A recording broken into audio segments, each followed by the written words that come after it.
el príncipe de los predicadores, Charles Spurgeon.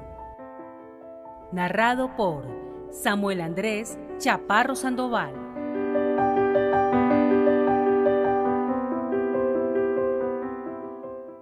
Un extraordinario Salvador. Sermón predicado la mañana del domingo 4 de enero de 1857 por Charles Haddon Spurgeon en el Music Hall Royal Surrey Gardens, Londres. Grande para salvar. Isaías capítulo 63, versículo 1.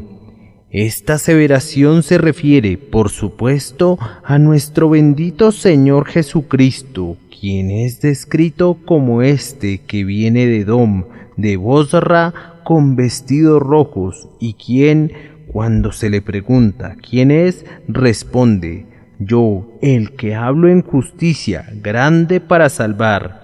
Entonces será bueno que al comienzo de nuestro discurso hagamos uno o dos comentarios concernientes a la misteriosamente compleja persona del hombre y Dios a quien llamamos nuestro Redentor, a saber, Jesucristo nuestro Salvador. Uno de los misterios de la religión cristiana es que nos enseña a creer que Cristo es Dios y, no obstante, que es hombre. Basándonos en la Escritura, nosotros sostenemos que Él es Dios verdadero, igual, coeterno con el Padre, y que, al igual que su Padre, posee todos los atributos divinos en un grado infinito. Él participó con su Padre en todos los actos de su divino poder. Estuvo involucrado en el decreto de la elección, en el diseño del pacto, en la creación de los ángeles y en la creación del mundo, cuando fue trasladado de la nada al espacio, y en el ordenamiento de este hermoso cuadro de la naturaleza. Antes de realizar cualquiera de estos actos, el Redentor divino era el Hijo eterno de Dios. Desde el siglo y hasta el siglo, tú eres Dios.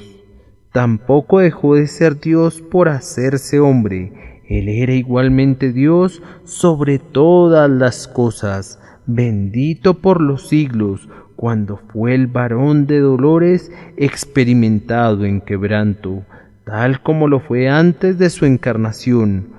Contamos con abundantes pruebas de ello en las constantes afirmaciones de la Escritura y ciertamente también en los milagros que obró.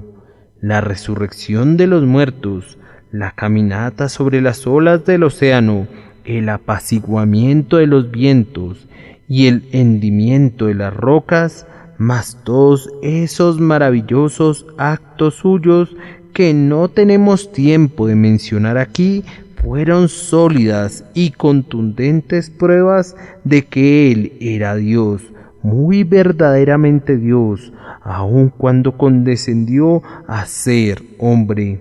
Y la Escritura nos enseña con toda certeza que Él es Dios, ahora que comparte el trono de su Padre, ahora que se sienta sobre todo principado y autoridad, y poder y señorío, y sobre todo nombre que se nombra, y es el verdadero y apropiado objeto de la veneración, de la adoración y del homenaje de todos los mundos.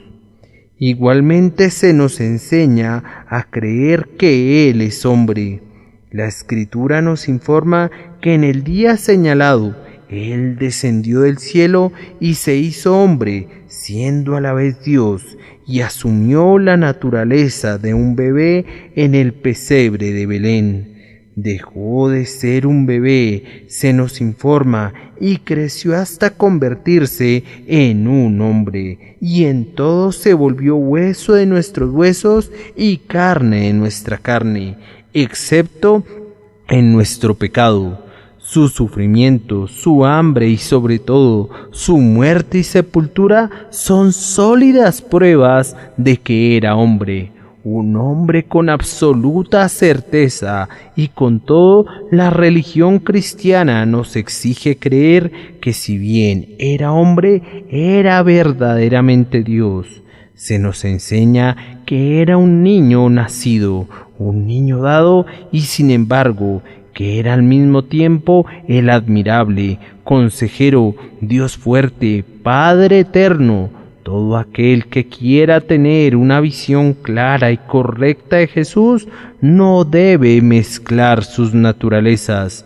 No debemos considerarlo como un Dios diluido en una humanidad deificada o como un simple hombre oficialmente exaltado a la deidad, sino como teniendo dos naturalezas distintas que habitan en una persona. No como Dios fundido en hombre, ni como hombre hecho Dios, sino hombre y Dios tomados juntamente en unión. Por tanto, en Él confiamos como el árbitro, el mediador, el Hijo de Dios y el Hijo del hombre. Ese es nuestro Salvador. Es de este glorioso pero misterioso ser de quien habla el texto cuando dice que es extraordinario, grande para salvar. No necesitamos informarles que es extraordinario, pues, como oyentes de las Escrituras, todos ustedes creen en el poder y en la majestad del Hijo encarnado de Dios. Creen que Él es el regente de la providencia, el Rey de la muerte, el vencedor del infierno, el Señor de los ángeles, el amo de las tormentas y el Dios de las batallas, y, por tanto, no necesitan ninguna prueba de que Él es extraordinario. El tema de esta mañana es una parte de su poderío. Él es grande para salvar. Que Dios el Espíritu Santo nos ayude a adentrarnos brevemente en este tema y que haga uso de él para la salvación de nuestras almas. Primero, vamos a considerar lo que significan las palabras para salvar. En segundo lugar, veremos cómo comprobamos el hecho de que Él es grande para salvar. En tercer lugar, la razón por la que Él es grande para salvar. Y luego, en cuarto lugar, las inferencias que han de extraerse de la doctrina de Jesucristo es grande para salvar. Primero, entonces, ¿qué hemos de entender por las palabras para salvar? Comúnmente, cuando la mayoría de los hombres lee estas palabras, considera que quieren decir salvación del infierno. Tienen razón parcialmente, pero la noción es altamente deficiente. Es cierto que Cristo salva efectivamente a los hombres del castigo de su culpa. Él lleva al cielo a quienes merecen la ira eterna y el disgusto del Altísimo. Es cierto que Él borra la iniquidad, la rebelión y el pecado, y que las iniquidades del remanente de su pueblo son pasadas por alto gracias a su sangre y su expiación. Pero ese no es el todo del significado que está contenido en las palabras para salvar. Esta deficiente explicación subyace en la raíz de los errores que muchos teólogos han cometido, en razón de los cuales han rodeado de brumas su sistema de teología. Han dicho que salvar es arrebatar a los hombres como se arrebata a los tizones del fuego, que es salvarlos de la destrucción si se arrepienten. Pero quiere decir muchísimo más, y casi diría infinitamente más que eso. Salvar significa algo más que simplemente librar a los penitentes de hundirse del infierno. Por las palabras salvar, yo entiendo la totalidad de la grandiosa obra de la salvación, desde el primer deseo santo y desde la primera convicción espiritual, hasta la completa santificación. Todo eso es realizado por Dios por medio de Jesucristo. Cristo no solo es grande para salvar a los que efectivamente se arrepienten, sino que es capaz de hacer que las personas se arrepientan. Él no está ocupado simplemente en llevar al cielo a quienes creen, sino que es poderoso para dar a los hombres nuevos corazones y para generar la fe en ellos. Él no es meramente poderoso para dar el cielo a alguien que lo desea, sino que es poderoso para hacer que el hombre que odia la santidad la ame, para constreñir al despreciador de su nombre a doblar rodilla delante de él, y para hacer que el reprobo más esclavizado por los vicios se vuelva del error de sus caminos. Por las palabras para salvar, yo no entiendo lo que algunos pretenden que significan. Nos dicen en su teología que Cristo vino al mundo para colocar a todos los hombres en un estado salvaje, para hacer que la salvación de todos los hombres sea posible gracias a sus propios esfuerzos. Yo no creo que Cristo viniera por algo así.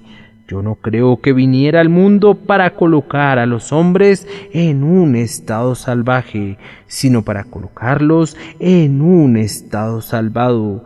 No vino para ponerlos donde pudieran salvarse por sí solos, sino para realizar la obra en ellos y por ellos, de principio a fin. Mis queridos oyentes, si yo creyera que Cristo solo vino para ponerlos a ustedes y a mí también en un estado en el que pudiéramos salvarnos a nosotros mismos, yo renunciaría a la predicación desde ahora y para siempre, pues conociendo algo acerca de la maldad de los corazones de los hombres, ya que sé algo acerca del mío, y sabiendo cuando odian naturalmente los seres humanos la religión de Cristo, yo abandonaría la esperanza de todo éxito en la predicación de un evangelio que solo tuviera que exponer, pero cuyos efectos dependieran de la voluntaria aceptación que le dieran personas no renovadas y no regeneradas.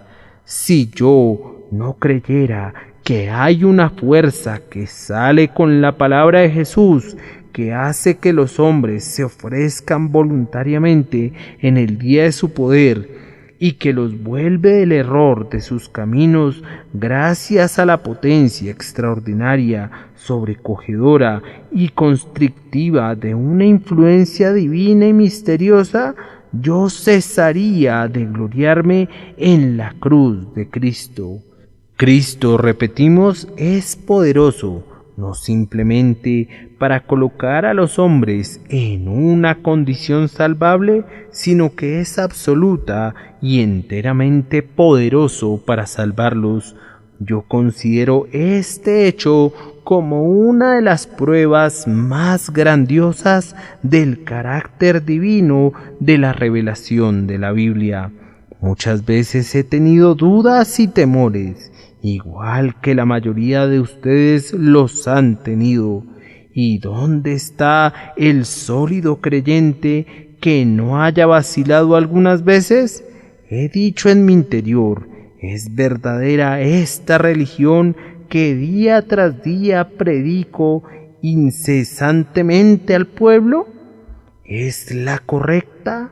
¿Es cierto que esta religión tiene una influencia sobre la humanidad? Y les diré cómo me he convencido. He mirado a los cientos, más aún a los miles que me rodean, que una vez fueron los más viles de los viles, borrachos, blasfemos y caracteres semejantes, y ahora los veo vestidos y en su juicio cabal, caminando en santidad y en el temor de Dios, y me he dicho, entonces esto tiene que ser la verdad. porque veo sus maravillosos efectos. Es la verdad, porque es eficiente para lograr unos propósitos que el error no podría conseguir nunca. Ejerce una influencia en el orden más bajo de los mortales y sobre los más abominables seres de nuestra raza. Es un poder, un irresistible agente del bien. Entonces, ¿quién podría negar su verdad? Yo entiendo que la prueba más convincente del poder de Cristo no es que Él ofrezca la salvación, no es que Él les pida que la tomen si así lo desean, sino que cuando ustedes la rechazan, cuando la odian, cuando la desprecian, Él tiene un poder mediante el cual puede cambiarles su mente, puede hacerlos pensar de manera diferente a como lo hacían antes y puede volverlos del error de sus caminos. Yo concibo que ese es el significado del texto grande para salvar. Pero eso no agota todo el significado. Nuestro Señor no solo es grande para hacer que los hombres se arrepientan, para vivificar a los que están muertos en el pecado y para volverlos de sus necedades y de sus iniquidades. Él es exaltado para hacer algo más que eso. Él es grande para hacer que sigan siendo cristianos después de haberlos hecho cristianos. Y es grande para preservarlos en su temor y amor hasta llevarlos a la consumación de su existencia espiritual en el cielo. El poder de Cristo no radica en convertir a alguien en un creyente, para luego dejar que posteriormente se las arregle por sí mismo, sino que aquel que comienza la buena obra la continúa. Aquel que implanta el primer germen de vida que vivifica al alma muerta, da posteriormente la vida que prolonga la existencia divina y otorga ese extraordinario poder que destroza al final toda atadura de pecado y lleva al alma perfeccionada a la gloria. Nosotros sostenemos, enseñamos y creemos sobre la base de la autoridad de la Escritura que todos los hombres a quienes Cristo ha dado el arrepentimiento se sostendrán infaliblemente en su camino. Nosotros creemos verdaderamente que Dios no comienza nunca una buena obra en un hombre sin concluirla. Creemos que nunca hace que un hombre esté verdaderamente vivo para las cosas espirituales sin que continúe esa obra en su alma hasta el final, asignándole un lugar entre los coros de los santificados. Yo no creo que el poder de Cristo estribe simplemente en llevarme un día a la gracia y que luego me diga que me mantenga por mí mismo allí, sino que radica en ponerme de tal manera en un estado de gracia y en darme tal vida interior y tal poder dentro de mí que no puedo volverme atrás, así como tampoco el sol en el cielo puede detener su curso ni puede cesar de brillar. Amados, consideramos que esto está significado por los términos grande para salvar. Esto es llamado comúnmente doctrina calvinista, pero no es otra cosa que la doctrina cristiana, que la doctrina de la Santa Biblia. Pues a pesar de que ahora es llamada calvinismo, no podía ser llamada así en los días de Agustín y, sin embargo, en las obras de Agustín pueden encontrarse exactamente estas cosas. Y tampoco debe ser llamada agustinismo, pues se encuentran en los escritos del apóstol Pablo. Y con todo no era llamada paulismo, simplemente por esta razón, porque es la ampliación y la plenitud del Evangelio de nuestro Señor Jesucristo.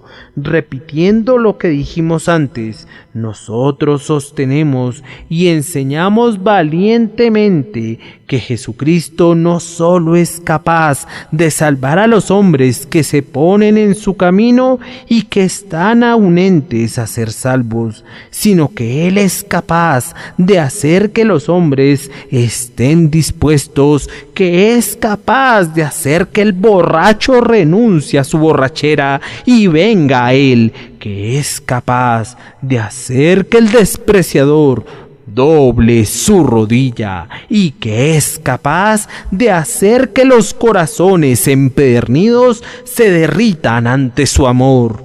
Ahora nos corresponde a nosotros mostrar que Él es capaz de hacerlo.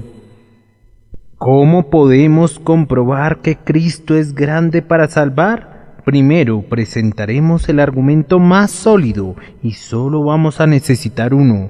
El argumento es que Él lo ha hecho. No necesitamos ningún otro. Sería superfluo añadir otro. Él ha salvado a los hombres. Él los ha salvado en toda la extensión y el significado de la palabra que hemos procurado explicar, pero con el objeto de exponer esta verdad bajo una clara luz, vamos a suponer el peor de los casos. Es muy fácil imaginar, dicen algunos, que cuando el Evangelio de Cristo es predicado aquí, algunas personas que son amistosas y virtuosas y que siempre han sido educadas en el temor de Dios, reciban el Evangelio con amor. Muy bien, entonces no tomaremos un tal caso. Ustedes ven a aquel isleño de los mares del sur, acaba de concluir una diabólica comida de carne humana. Es un caníbal. De su cinturón penden cabelleras de seres humanos que él ha asesinado y de cuya sangre se gloría. Si ustedes desembarcaran en su costa, él se los comería también, a menos que procedieran con sumo cuidado. Ese hombre se inclina ante un bloque de madera. Es una pobre criatura ignorante y degradada, y muy poco alejada de la bestia. Ahora bien, ¿tiene poder el Evangelio de Cristo para domar a este hombre, para tomar las cabelleras que penden de su cinturón, para hacer que renuncie a sus prácticas sangrientas y a sus dioses y hacer que se convierta en un cristiano civilizado? Ustedes saben, mis queridos amigos, que se habla mucho acerca del poder de la educación en Inglaterra. Puede haber mucho de cierto en esto. La educación puede hacer mucho por algunas personas que están aquí, no en un sentido espiritual, sino en un sentido natural.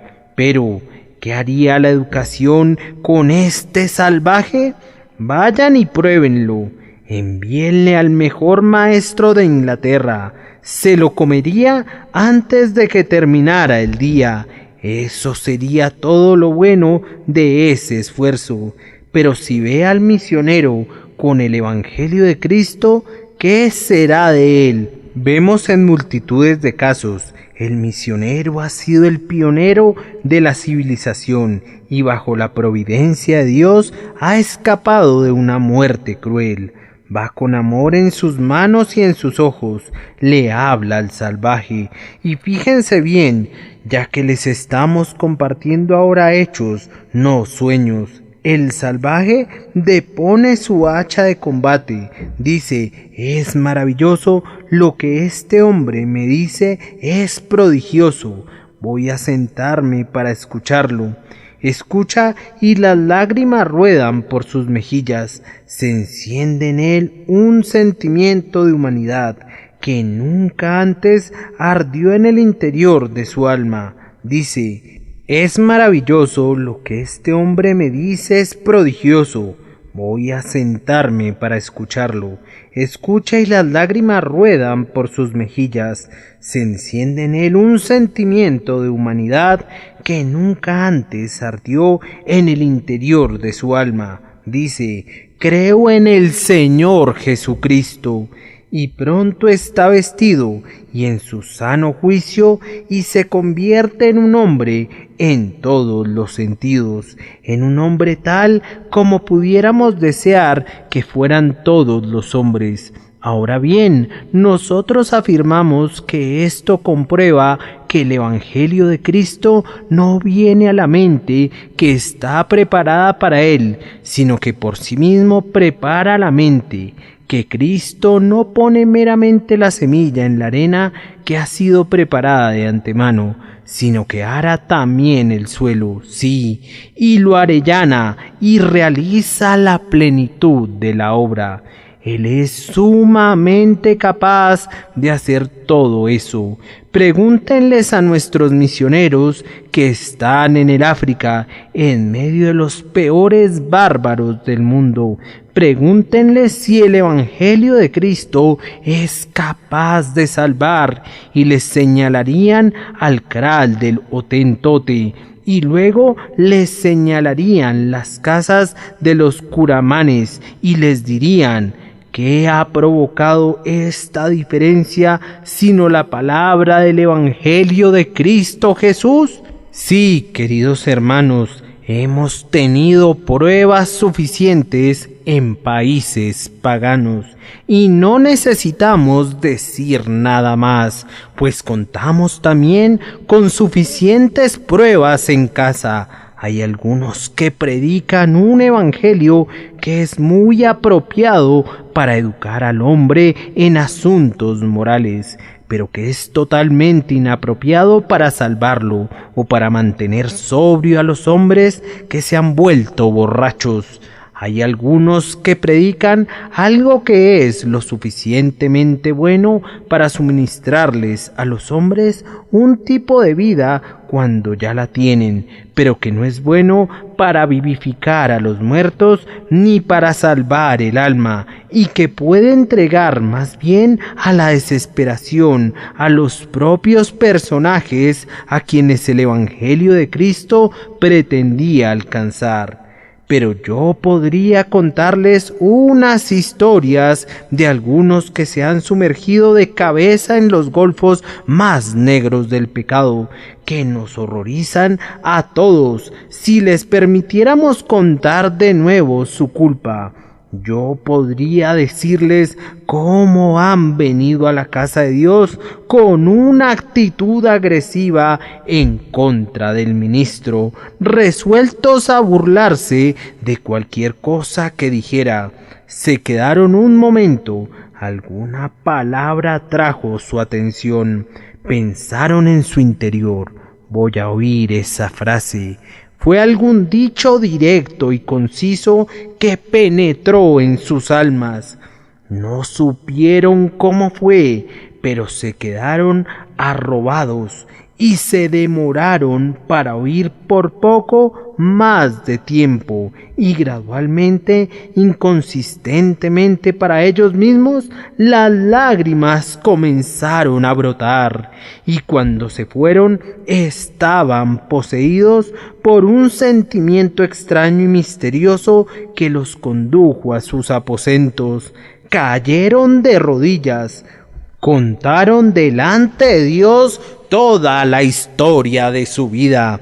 Él les dio la paz a través de la sangre del Cordero, y muchos de ellos fueron a la casa de Dios para decir: venid, oíd y contaré lo que ha hecho Dios por mi alma, y para decirles a los pecadores a la redonda cuán amado Salvador habían encontrado. Recuerden el caso de John Newton, aquel grande y poderoso predicador de Santa María en Woolnoth, un ejemplo de poder de Dios para cambiar el corazón, así como para dar paz cuando el corazón es cambiado. Queridos oyentes, a menudo pienso, esta es la más grandiosa demostración del poder del Salvador. Si se predicara otra doctrina, ¿lograría lo mismo? Si lo hiciera, ¿por qué no hacer que cada hombre reúna una multitud en torno suyo y la predique? ¿Realmente lo haría? Si lo hiciera, entonces la sangre de las almas de los hombres habría de recaer en el hombre que no la proclamara denodadamente.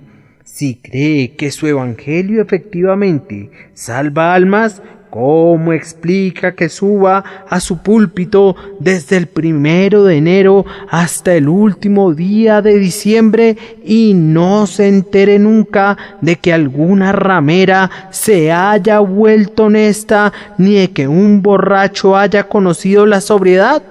¿Por qué? Por esta razón, porque es una pobre dilución del cristianismo.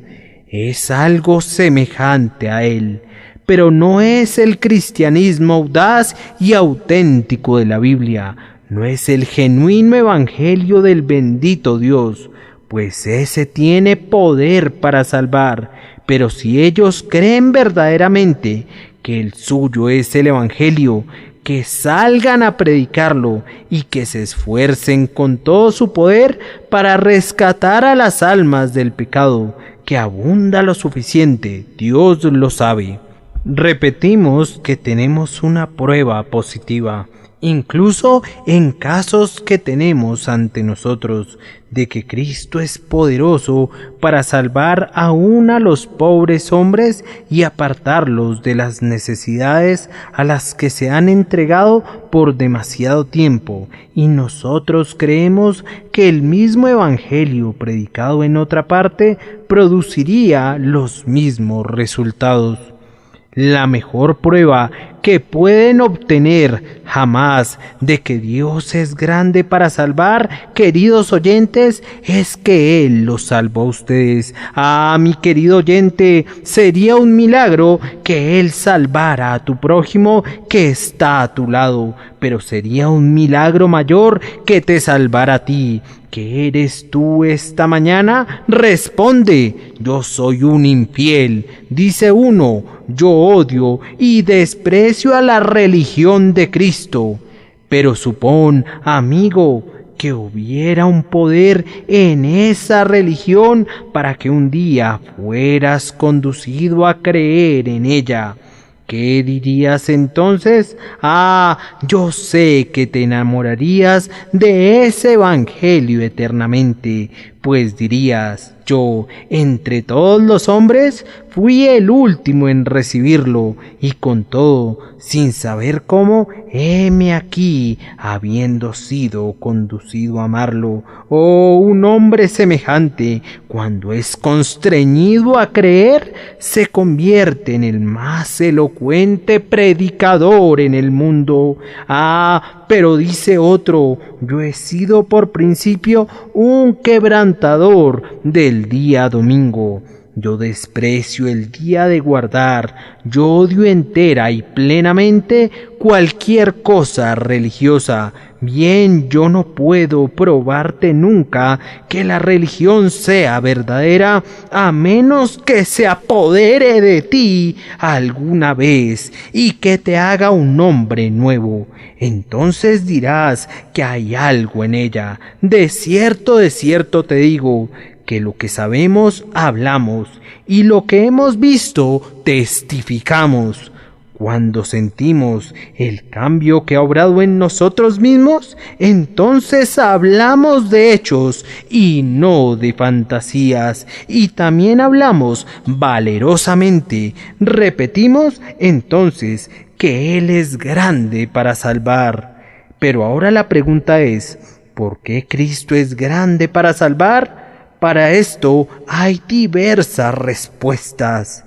Primero, si tomamos la palabra salvar en la acepción popular del término, que, después de todo, aunque sea verdadera, no es su significado pleno, si entendemos que salvación quiere decir perdón del pecado y salvación del infierno, Cristo es grande para salvar, debido a la eficacia infinita de su sangre expiatoria.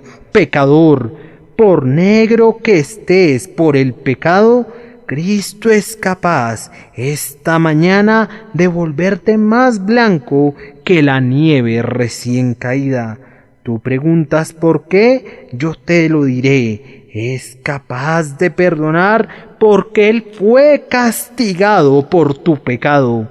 Si tú sabes y sientes efectivamente que eres un pecador, si no tienes ninguna esperanza o refugio delante de Dios excepto en Cristo, entonces has de saber que Cristo es grande para perdonar, porque fue castigado una vez por el propio pecado que tú cometiste, y por tanto Él puede remitirlo libremente, porque el castigo fue pagado enteramente por Él mismo.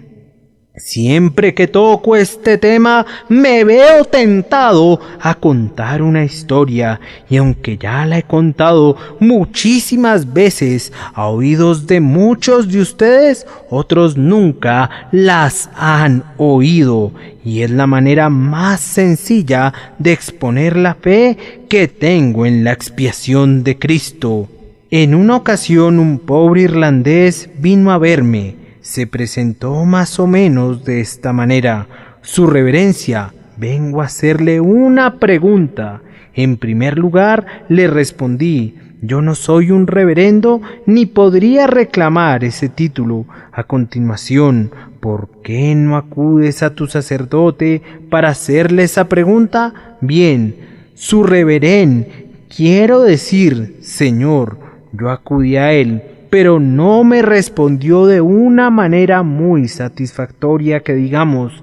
Así que me dirijo a usted para preguntarle, y si me respondería, le daría paz a mi mente, pues estoy muy turbado al respecto. ¿Cuál es tu pregunta?, le dije.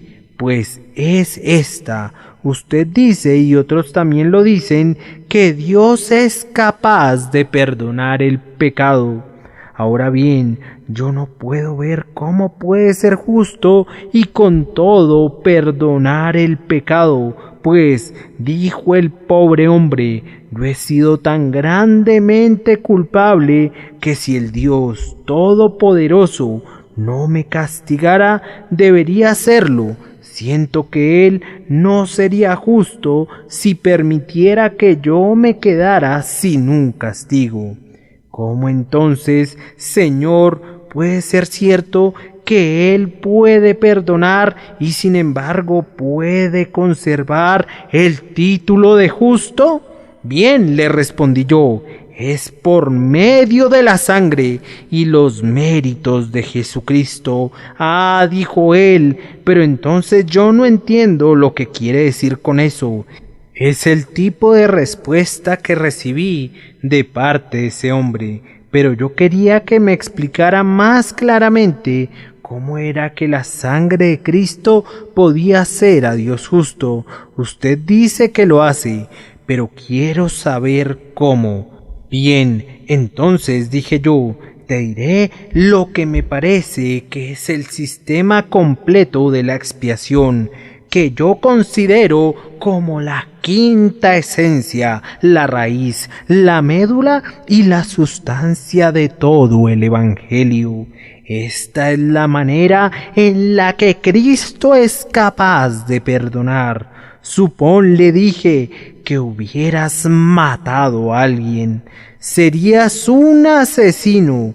Serías condenado a morir merecidamente. Sin duda, dijo él, que lo merecería.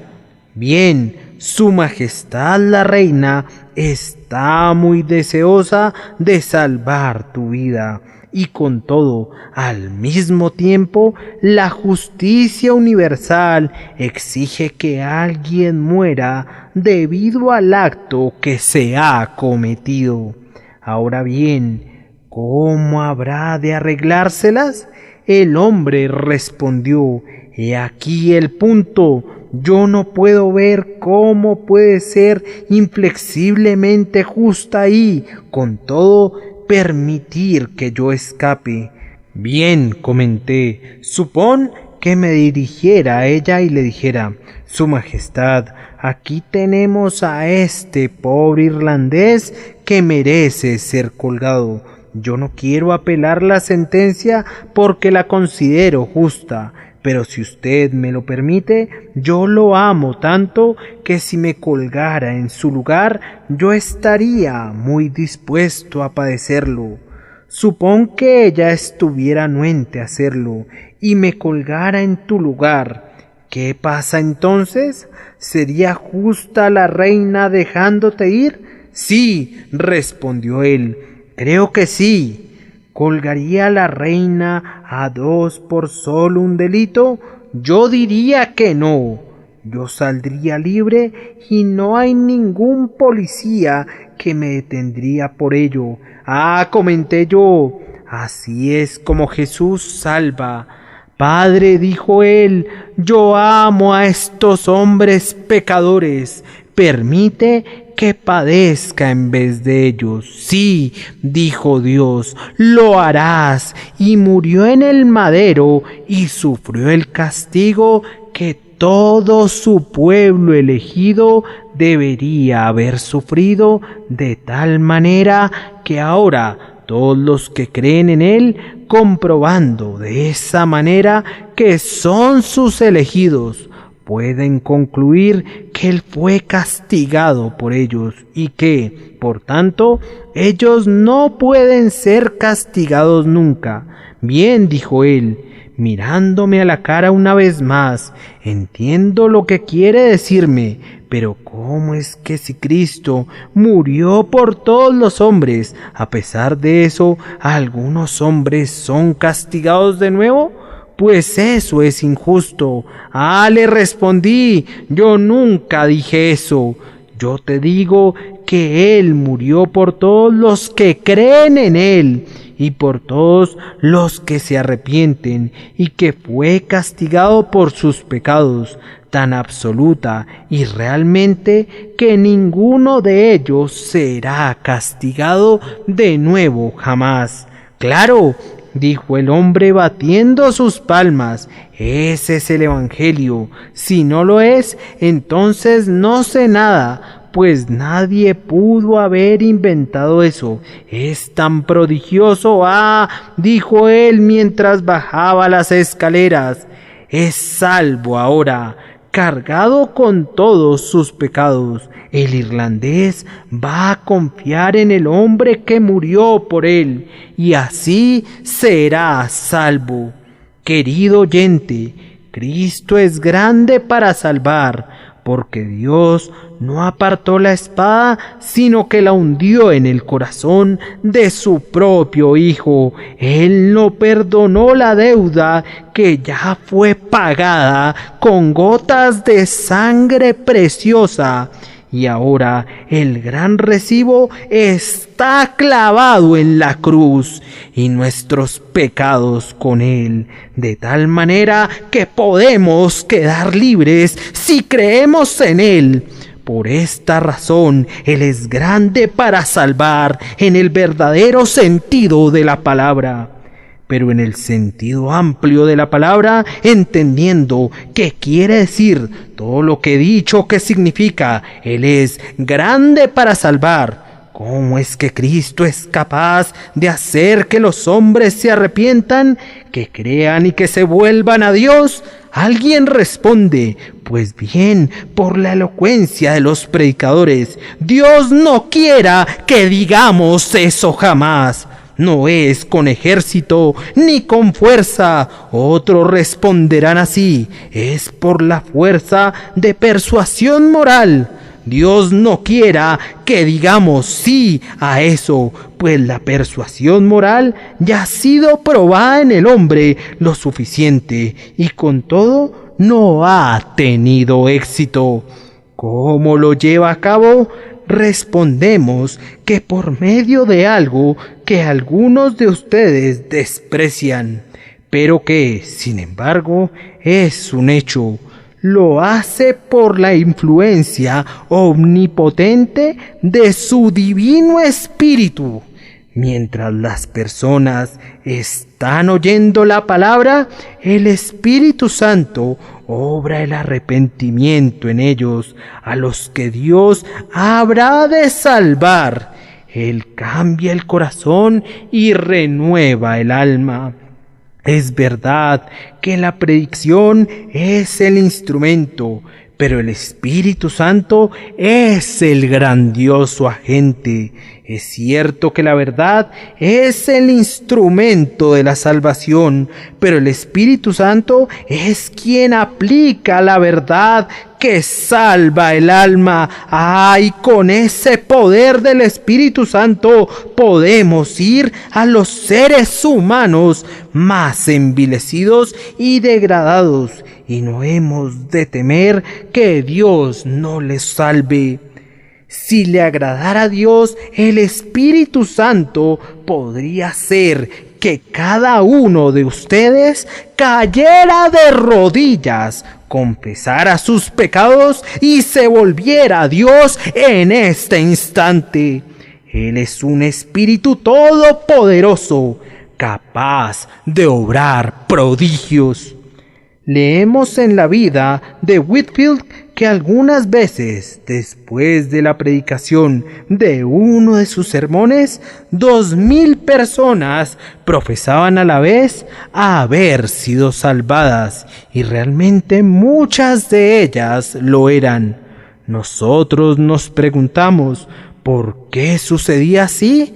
En otros momentos predicaba de manera igualmente poderosa, pero ni una sola alma era salvada. ¿Por qué? Porque en un caso el Espíritu Santo acompañaba a la palabra y en el otro caso no. Todo el resultado celestial de la predicación se debe al Espíritu Divino enviado de lo alto. Yo no soy nada, mis hermanos en el ministerio no son nada en absoluto. Es Dios quien hace todo. ¿Qué, pues, es Pablo y qué es Apolos? Servidores por medio de los cuales habéis creído. Y eso según lo que a cada uno concedió el Señor, ha de ser no con ejército ni con fuerza, sino con mi espíritu, ha dicho Jehová de los ejércitos. Anda, pobre ministro, tú no tienes ningún poder para predicar con una pulida dicción y con un elegante refinamiento. Anda y predica como puedas. El Espíritu Santo puede hacer que tus débiles palabras sean más poderosas que la elocuencia más cautivadora. ¡Ay, ay por la oratoria! ¡Ay por la elocuencia! Ha sido probada lo suficiente. Hemos tenido expresiones pulidas y frases compuestas con finura. Pero ¿en dónde ha sido salvada la gente por esas cosas? Hemos tenido un lenguaje grandilocuente y recargado, pero ¿dónde han sido renovados los corazones? Pero ahora, por la locura de la predicación, por la sencilla comunicación que hace un niño de la palabra de Dios, le agrada a Él salvar a los que creen y salvar a los pecadores del error de sus caminos. Que Dios haga válida su palabra otra vez esta mañana. El cuarto punto era: ¿cuáles son las inferencias que se han de extraer del hecho de que Jesucristo es grande para salvar? Pues bien, primero hay un hecho que tienen que aprender los ministros, que deben esforzarse por predicar con fe, sin vacilaciones. ¡Oh Dios!, clama el ministro algunas veces, estando de rodillas. Yo soy débil, les he predicado a mis oyentes, y he llorado por ellos, he gemido por ellos, pero no quieren volverse a ti. Sus corazones son como la muela inferior del molino, no quieren llorar por el pecado, ni tampoco quieren amar al Salvador. Luego me parece que veo al ángel que está de pie junto a él y que le susurra a su oído: tú eres débil, pero él es fuerte, tú no puedes hacer nada, pero él es grande para salvar.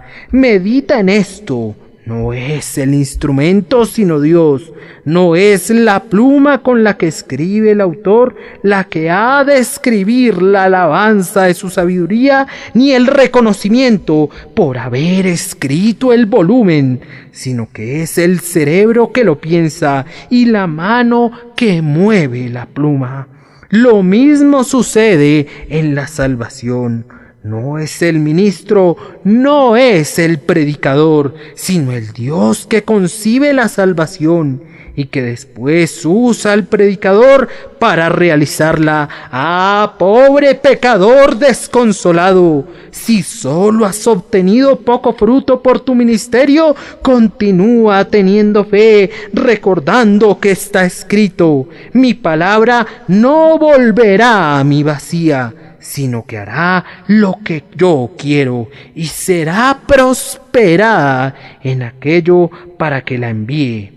Prosigue con tu labor, ten buen ánimo, Dios te ayudará, Él te ayudará y lo hará pronto. Además, aquí tenemos otro aliciente para los hombres y mujeres que oran pidiéndole a Dios por sus amigos. Madre, tú has estado gimiendo por tu hijo durante muchos años. Él ya es un adulto y ha abandonado tu techo, pero tus oraciones no han sido escuchadas. Eso es lo que tú crees. Él está tan tranquilo como siempre. Todavía no ha hecho que tu pecho se alegre. Algunas veces piensas que llevará tus canas con tristeza a la tumba. Solo fue ayer que dijiste: voy a darme por vencida respecto a él. No voy a orar por él nunca, jamás. Detente, madre, detente. Pon todo lo que es santo y todo lo que es celestial alto. No tomes otra vez esa resolución. Comienza de nuevo. Tú has orado por él, tú lloraste sobre su frente infantil cuando estaba en su cuna. Tú le enseñaste cuando llegó al uso de razón y le has advertido con frecuencia desde entonces. Aunque no ha servido de nada, no renuncies a tus oraciones, pues recuerda que Cristo es grande para salvar. Pudiera ser que Él espera para otorgar la gracia y te mantiene en la espera para que conozcas más de su clemencia cuando llegue la misericordia. Pero continúa orando. Me he enterado acerca de madres que han orado por sus hijos durante 20 años, sí, y de algunas que han muerto sin ver a sus hijos convertidos, y entonces su propia muerte fue el instrumento de la salvación de sus hijos, conduciéndolos a pensar: sabemos de un padre que había sido un hombre piadoso durante muchos años y con todo nunca tuvo la dicha de ver convertido a ninguno de sus hijos. tenía a sus hijos en torno a su lecho y les dijo al tiempo de morir: hijos míos, moriría en paz si pudiera creer que ustedes me seguirían al cielo, pero esto es lo más aflictivo de todo. No que me estoy muriendo, sino que los estoy dejando para no volver a verlos jamás. Ellos lo miraron, pero no estaban dispuestos a reflexionar en sus caminos. Se marcharon. Su padre se vio sobrecogido de pronto por grandes nubes y por oscuridad de mente. En vez de morir apacible y dichosamente, murió experimentando gran miseria de alma, pero confiando siempre en Cristo. Al morir musitó: ¡oh, que hubiera muerto una muerte feliz! Pero eso habría sido un testimonio para mis hijos. Pero ahora, oh Dios, esta oscuridad y estas nubes han suprimido en cierta medida mi poder de dar testimonio de la verdad de tu religión. Bien, él murió y fue enterrado. Los hijos asistieron al funeral. Al día siguiente, uno de ellos le dijo a su hermano: hermano, he estado pensando, nuestro padre fue siempre un hombre piadoso, y si a pesar de ello su muerte fue una muerte muy lúgubre, cuando más lúgubre será la nuestra, sin Dios y sin Cristo. Respondió el otro: ese pensamiento me sacudió a mí también. Ellos subieron a la casa de Dios, oyeron la palabra de Dios, regresaron a casa y se pusieron de rodillas en oración, y para su sorpresa descubrieron que el resto de la familia había hecho lo mismo, y que el Dios que no había respondido nunca la oración del padre en vida, la respondió después de su muerte, y por medio de su muerte también, y precisamente por esa muerte que se veía como improbable de orar la conversión de alguien. Continúa orando entonces, hermana mía, continúa orando, hermano mío. Dios aún llevará a tus hijos y a tus hijas a su amor y temor, y tú te regocijarás por ellos en el cielo, si no lo hicieras nunca en la tierra.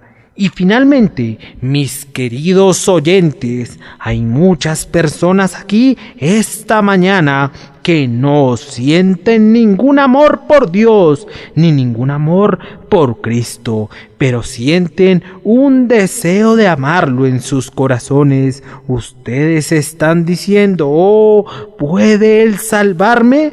¿Puede ser salvado un ser despreciable como yo?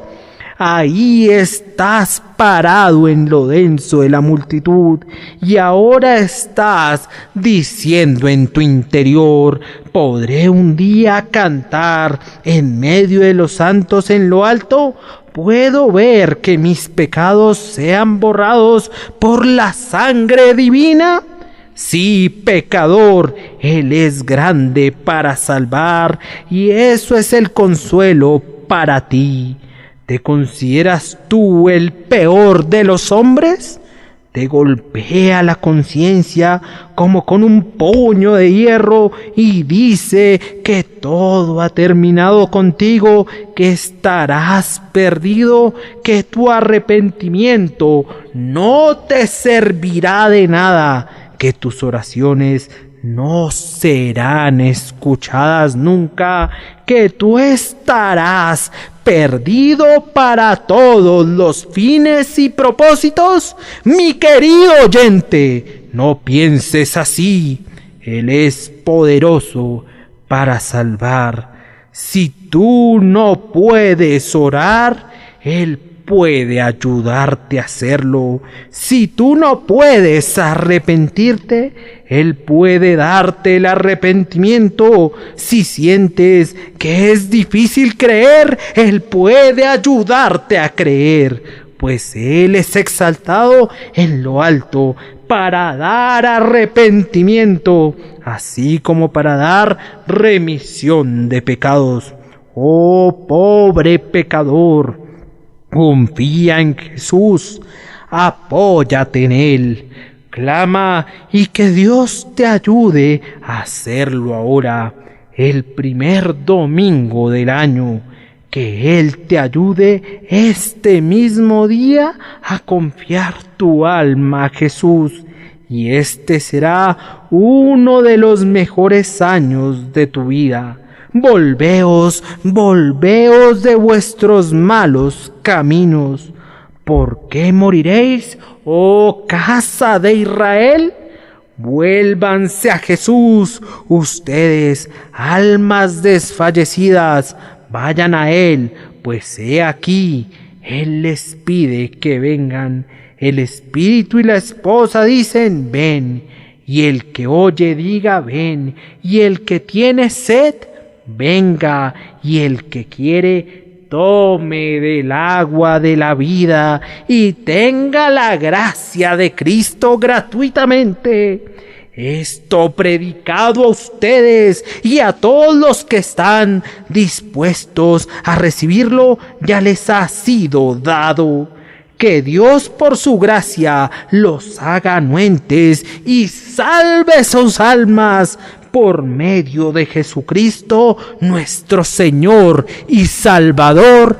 Amén.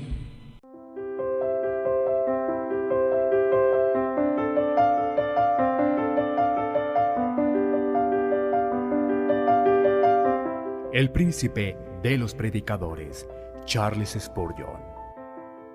Narrado por Samuel Andrés Chaparro Sandoval.